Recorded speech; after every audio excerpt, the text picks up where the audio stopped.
اچھا اگلے بھی اگلا سوال ہے کہ جیسا کہ آپ نے خود بیان کیا ہے کہ سورۃ الاحزاب کی آیت نمبر 56 میں نبی صلی اللہ علیہ وآلہ صلی اللہ علیہ وسلم پر وسلم، درود اور سلام دونوں کو پڑھنے کا حکم آیا، اس حوالے سے دونوں کے سنت سیغے بھی بتا دیں۔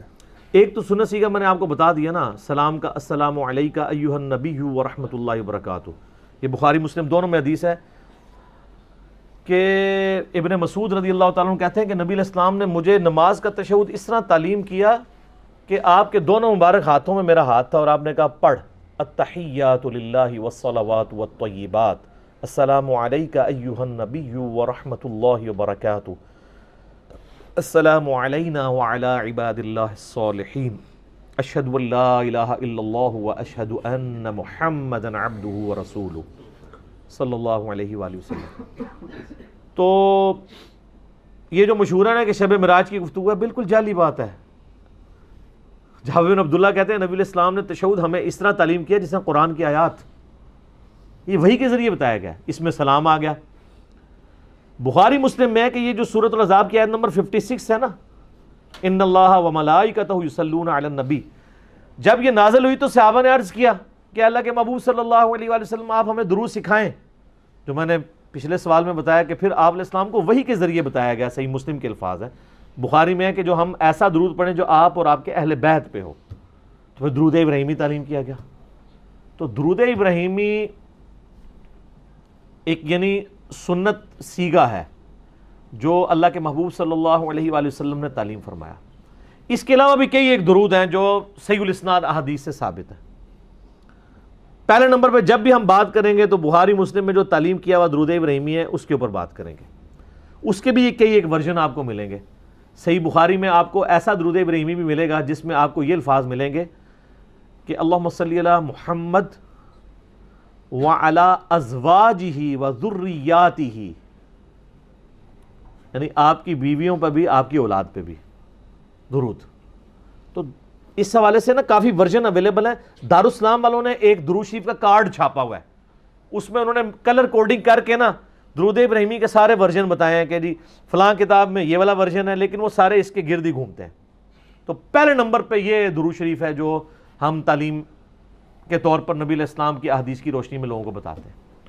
میں نے ابھی تک جتنی تحقیق کی ہے مجھے 8 سنت طریقے درود و سلام کے ملے ہیں، یا سنت سیغے کہہ لیں آپ، جنت کے 8 دروازوں کی نسبت سے۔ ایک تو یہ درود ابراہیمی اور اس کے جتنے بھی آپ سمجھ لیں آف شوٹس ہیں جو اس کے مختلف ورژنز تھوڑے سے الفاظ کے ساتھ۔ ایک سنن نسائی کے اندر حدیث موجود ہے 1293 انٹرنیشنل نمبر کے مطابق کہ زید ابن خارجہ کہتے ہیں کہ مجھے نبی علیہ السلام نے وصیت کی صلو علیہا وَاجْتَهِدُوا فِي الدُّعَاء، مجھ پر درود پڑھا کرو اور دعا میں تو خصوصیت کے ساتھ، وَقُولُوا، اور کہا کرو اللہم صلی علی محمد وعلی آل محمد، بس اتنا درود۔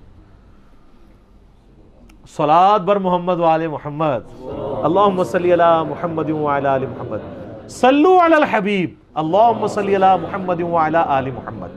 یہ مختصر درود ہے، میں بھی الحمدللہ میرا وظیفہ بھی یہی والا درود شریف ہے، مختصر بھی ہے کامل بھی ہے۔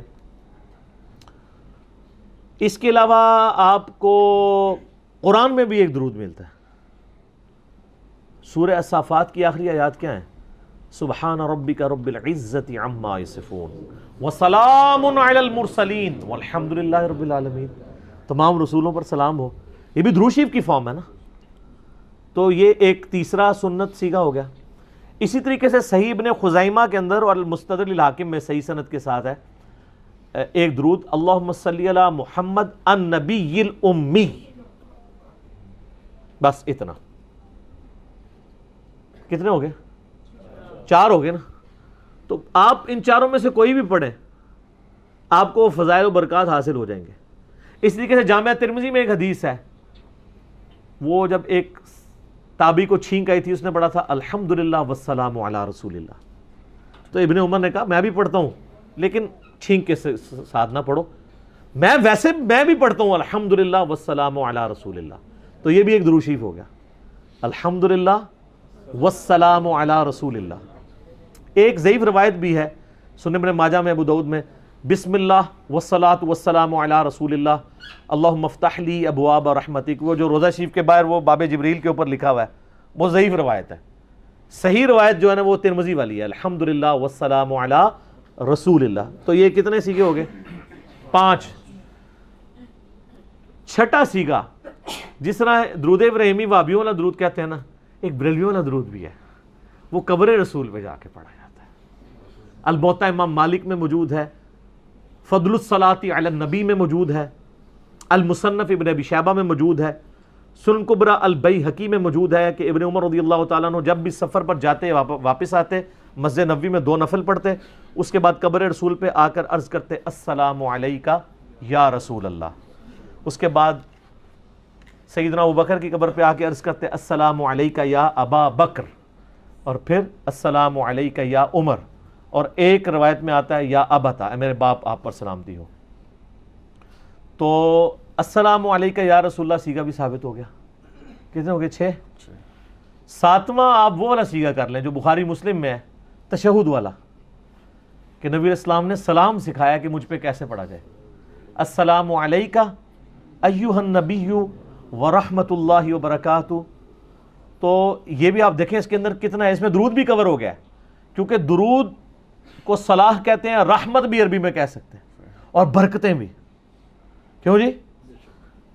تو یہ ساری کی ساری چیزیں، یہ بھی اگر کوئی پڑھتا ہے السلام علیکہ ایھا النبی ورحمۃ اللہ وبرکاتہ، پرفیکٹ درود ہے. اور یہ شب معراج کی گفتگو نہیں ہے، میں نے بتایا بخاری مسلم میں ہے کہ نبی صلی اللہ علیہ وآلہ وسلم نے قرآن کی آیات کی طرح اس درود کو تعلیم کیا ہے.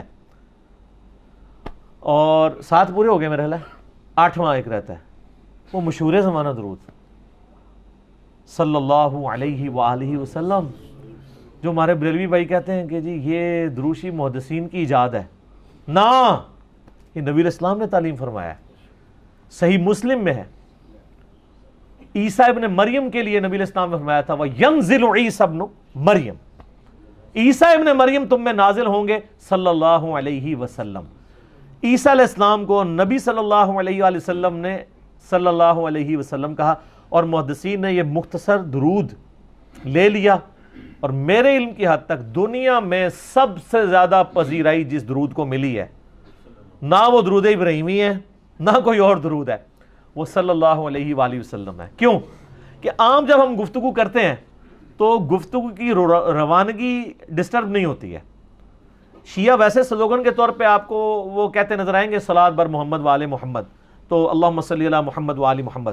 لیکن آپ عموماً شیعہ علماء کی جب تقریریں سنیں گے تو جب نبی صلی اللہ علیہ وآلہ وسلم کا ذکر کریں گے تو کیا کہیں گے؟ صلی اللہ علیہ وآلہ وسلم. تو اہل سنت کی کتابیں تو ویسے ہی بھری ہوئی ہیں. بخاری مسلم میں آپ کوئی بھی حدیث اٹھا کے دیکھ لیں تو قال رسول اللہ صلی اللہ علیہ وآلہ وسلم. تو آپ صلی اللہ علیہ وآلہ وسلم کے لیے یہ درود شریف ایسا پرفیکٹ درود شریف ہے، مقبول بارگاہ درود شریف ہے، جو پوری دنیا میں مسلمانوں نے ایکسیپٹ کیا ہے. جمعے کے خطبوں میں، عید کے خطبوں میں، اذان کے جواب میں، ہر جگہ مسلمان جب بھی اپنے محبوب صلی اللہ علیہ وآلہ وسلم کا نام سنتا ہے تو آپ صلی اللہ علیہ وآلہ وسلم پر یہ درود شریف پڑھتا ہے صلی اللہ علیہ وآلہ وسلم. تو یہ 8 سنت سیگے ہو گئے. البتہ ایک اور چیز ہے ضمناً میں عرض کر دیتا ہوں، نعتیہ اشعار میں بھی بعض اوقات درود السلام کے سیگے موجود ہیں. جیسے قصیدہ بردہ کے اندر ایک بڑا پیارا درود ہے، بڑا زبردست درود ہے، اگرچہ وہ شعر کی فارم میں ہے. مولا یا صلی وسلم دائماً ابدا، اے میرے مولا اپنے حبیب صلی اللہ علیہ وآلہ وسلم پر ہمیشہ ہمیش کے لیے درود و سلام بھیج، جو کہ تیری خلقت میں سب سے بہترین ہے. اب اس درود کو اگر کوئی پڑھے گا انشاءاللہ ثواب بھی پائے گا، کوئی حرج نہیں ہے.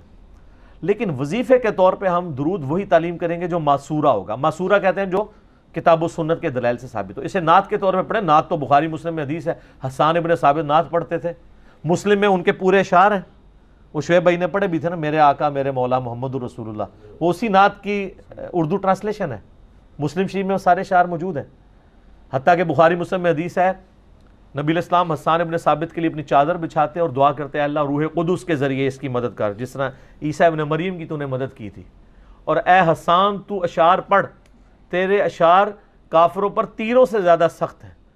کیونکہ کافروں کے لیے وہ شعر جو ہے نا وہ بڑا اس طرح کا ہوتا تھا. آج بھی آپ دیکھ لیں یہ اب پولیٹیکل لیڈرز کو چھیڑنا ہوتا ہے تو کوئی نہ کوئی شعر ڈیوائز کیے ہوتے ہیں, کوئی الفاظ سلوگنز.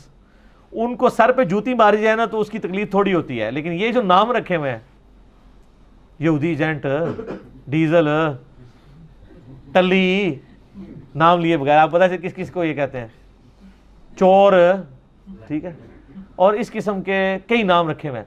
تو ویسے یہ غلط, میں اس کو نہیں صحیح سمجھتا, لیکن میں آپ کو بتا رہا ہوں کافروں والا معاملہ ڈیفرنٹ تھا. یہ تو مسلمان بھائی ہیں, آپ علمی اختلاف کریں.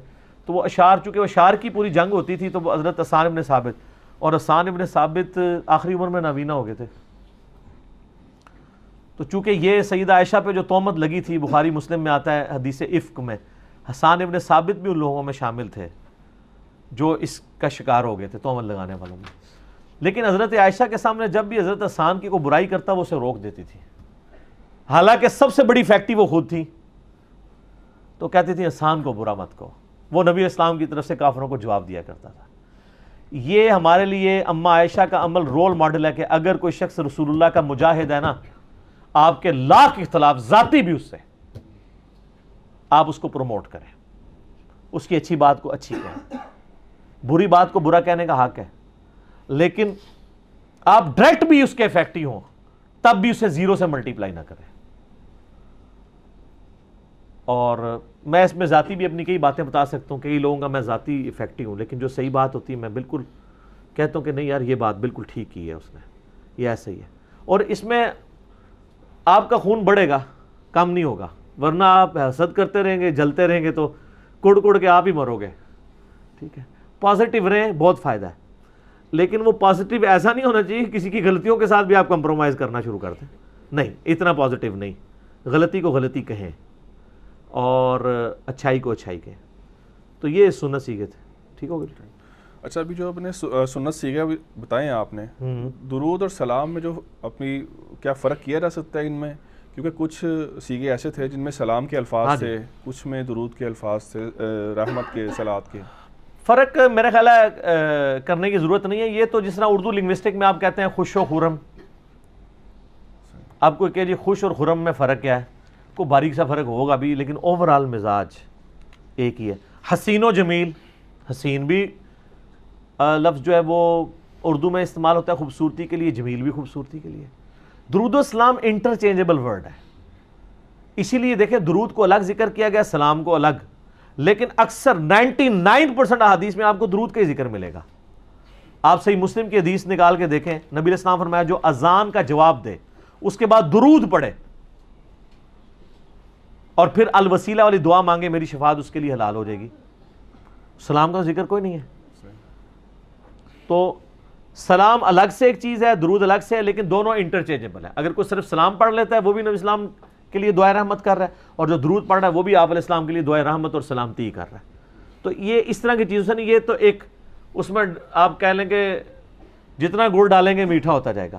لیکن اگر کوئی صرف درود پڑھے تب بھی ٹھیک, اگر کوئی صرف سلام پڑھے تب بھی ٹھیک, درود و سلام دونوں پڑھے تب بھی ٹھیک.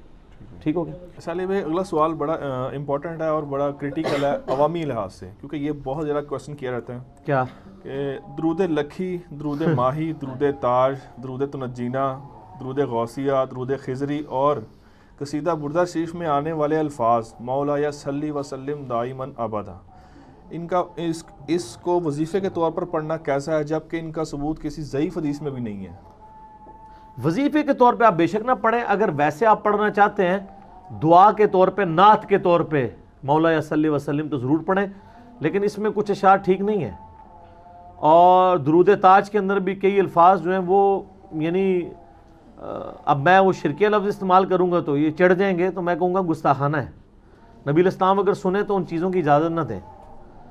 تو اس لیے بہتر یہ کہ جو مجھے بتائیں, ایک آپ کے سامنے مولانا شریف کا درود شریف لکھا ہوا ہے اور ایک سیدنا و مولانا محمد رسول اللہ کا تعلیم کیا ہوا درود شریف ہے, تو آپ کون سا؟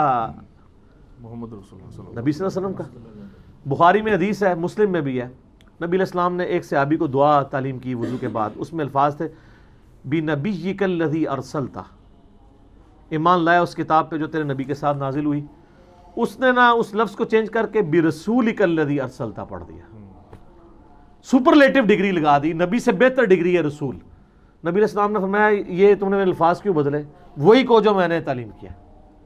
اور پھر جو ترمذی کی حدیث ہے، عبداللہ بن عمر کے سامنے ایک بندے کو چھین گئی، اس نے کہا الحمدللہ والسلام علی رسول اللہ. انہوں نے کہا میں بھی درود شریف کا قائل ہوں، میں بھی کہتا ہوں الحمدللہ والسلام علی رسول اللہ، لیکن چھینک کے ساتھ صرف سورت الحمدللہ پڑھو، درود شریف نہ ملاؤ. تو یہ درود لکھی اور اس کے ساتھ پوری سٹوریاں جڑی ہوئی ہیں. ایک درود ماہی بھی ہے. وہ میں نے بولا. ہاں یہ ماہی وہ والا ہے، وہ مچھلی والا. اے ماہی پنجابی والا نہیں ہے گا، ٹھیک ہے. تو وہ یہ سارے بزرگوں کے لکھے ہوئے درود ہیں. ان کے اوپر یعنی یہ ان کے لیے اتنا ہی کافی کہ بزرگوں نے لکھے ہیں. تو یہ پھر دین کا حصہ تو نہ ہوئے نا. دیکھیں بزرگوں کا نام لیتا ہوں تو آسا چھوٹ جاتا ہے لوگوں کا، کیونکہ ان کو سمجھ آ رہی ہوتی کہ میں کیا کہہ رہا ہوں. یہ تو ہنسی کی بات ہے نا، لیکن دوسری طرف یہ کہ جس طرح انہوں نے بھی سوال کیا نا درود لکھی درود ماہی، تو اگر فرض کرے آپ کا یہ کلپ کوئی بریلوی عالم سن رہا ہو تو جیسے ہی یہ شروع کریں گے نا سوال درود لکھی لو جی آگے بات ساڑھی باری آ گئی. اگر وہ یقیناً کہہ رہے ہوں گے اور یہ اس چیز کا ثبوت ہوگا کہ ان کو پتہ ہے کہ یہ کہانی ہے، ان کو خود پتہ ہے یہ کہانی ہے. اور حالانکہ یہ دیکھتے نہیں، ان کے ساتھ یہ ہماری جو کنفرنٹریشن ہے یہ نبی علیہ السلام کی فیور میں ہے. دوسری طرف رسول اللہ کھڑے میں ہیں اور آپ اس تعلیم کو چھوڑ کے یہ کہانیاں لوگوں کو کرا رہے ہو. صحابہ کرام تو کبھی بھی اس چیز کی اجازت نہ دیں جو انہوں نے یعنی دین کے ساتھ کیا ہوا ہے. میں پھر اور طرف چل پڑوں گا. ٹھیک ہوگا. لیکن علی بھائی اس میں آپ عوام کو کوئی موقف تو دیں اپنا کہ کیا کرے، کیونکہ اس میں جو سیگے غلط ہیں وہ عوام تو الگ نہیں کر تو سکتے. نعت کے طور پہ پڑھیں. ہاں پھر عوام جو ہے نا وہ پھر علماء کے پاس جا کے ان کے ترجمہ سیکھے، اس کے بعد علماء سے کہے کہ یہ جو اس میں یہ لکھا ہوا ہے یہ دعویٰ کہاں ہے. مثلا اس میں قصیدہ بردہ میں ہے کہ لوح اور قلم کا سارا علم رسول اللہ کے پاس ہے، بلکہ اس میں تو یہ لکھا ہوا ہے کہ حضور کے علم میں سے ایک حصہ ہے لوح و قلم. استغفر اللہ، آپ اندازہ لگائیں تو اور کیڑا علم ہے. تو ان کو کہ یہ کہاں لکھا ہوا ہے. تو جب وہ ترجمہ کریں اور پوچھیں کہاں لکھا ہوا ہے، وہ آپ کو خود ہی اتنا متنفر کر دیں گے کہ آپ اس کو کہانی سمجھ کے خود ہی اٹھ جائیں گے وہاں سے. مجھے بتانے کی ضرورت نہیں پڑے گی. تو آپ وہ درود شریف پڑھیں جو احادیث کی کتابوں میں لکھا ہے. میں نے 8 سنت سیکھے شروع میں بتا دی. ٹھیک ہو.